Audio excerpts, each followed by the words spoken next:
23 de setembro de 2011.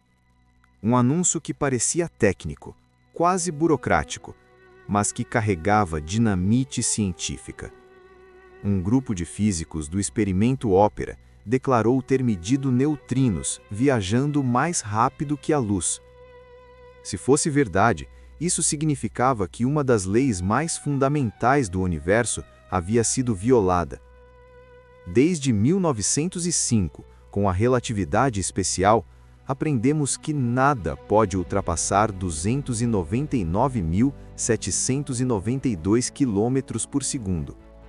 Não é apenas um limite de velocidade, é um limite estrutural do espaço-tempo. Se algo o ultrapassa, causa e efeito podem se inverter, mensagens podem chegar antes de serem enviadas, o passado pode influenciar o futuro. O universo poderia deixar de ser logicamente consistente.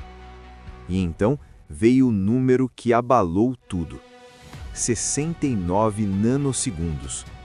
Os neutrinos chegaram 69 nanosegundos antes do esperado. Pouco para humanos, gigantesco para a física. Mas havia uma pergunta que ninguém queria fazer. E se não fosse o universo que estivesse errado, mas os instrumentos?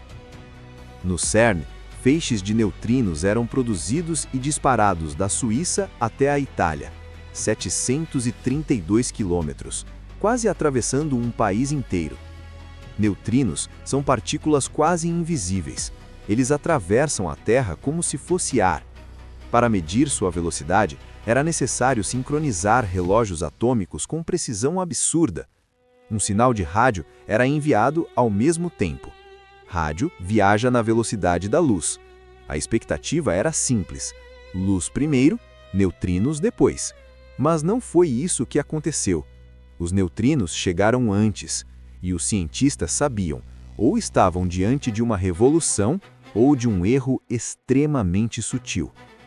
A comunidade científica entrou em modo investigação, e enquanto engenheiros revisavam cabos e conexões, teóricos começaram a ressuscitar uma ideia esquecida: táquions. Nos anos 1960, físicos perceberam algo curioso nas equações. Nada proibia, matematicamente, a existência de partículas que já nascessem acima da velocidade da luz. Essas partículas foram chamadas de táquions. Elas nunca acelerariam até a luz.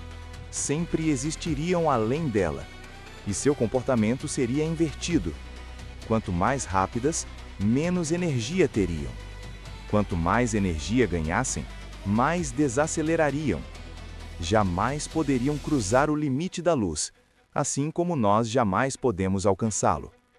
Se existirem, vivem em um outro lado da física. Mas o verdadeiro problema não é energia, é tempo. Porque se algo viaja mais rápido que a luz, dependendo do referencial, ele pode viajar para trás no tempo. E isso ameaça a própria causalidade. Imagine enviar uma mensagem superluminal. Dependendo da posição relativa entre emissor e receptor, a resposta pode chegar antes da pergunta. Esse experimento mental é chamado de antitelefone de Thälmann. Ele sugere que táquions permitiriam violar causa e efeito. Mas existem defesas possíveis. Talvez táquions não possam transmitir informação. Talvez a incerteza quântica impeça paradoxos. Talvez partículas viajando para o passado sejam apenas antipartículas viajando para o futuro. Ou talvez causa e efeito não sejam absolutos. Enquanto teóricos discutiam isso, engenheiros encontraram algo muito mais simples. Não foi uma nova física. Não foi uma revolução. Foi um cabo de fibra ótica mal conectado. Pequeno, quase invisível, mas suficiente para alterar medições em nanosegundos. Erro sistemático. O tipo mais perigoso. Quando corrigido, os neutrinos voltaram a obedecer à relatividade. Einstein estava seguro, mas a história não terminou ali, porque durante meses o impossível pareceu real, e isso reacendeu perguntas profundas. O experimento Ópera foi um erro, mas erros forçam revisão, forçam humildade, forçam questionamentos. Hoje ainda não sabemos o que é matéria escura, energia escura, a estrutura final do espaço-tempo. Táquions podem não existir, mas as perguntas que eles levantam continuam abertas. A relatividade continua firme, mas não é a palavra final da física, porque a ciência não é feita de dogmas, é feita de teste constante.